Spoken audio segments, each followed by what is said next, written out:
Syederalun, objek wisata Pantai Cemara di Desa Lingka, Kuta Gandapura, Biren merupakan salah satu objek wisata di Biren.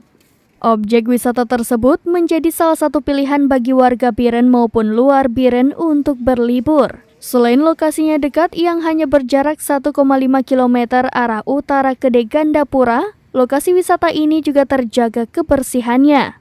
Menjelang sore, dapat melihat indahnya panorama seperti halnya pada Minggu 20 Agustus 2023.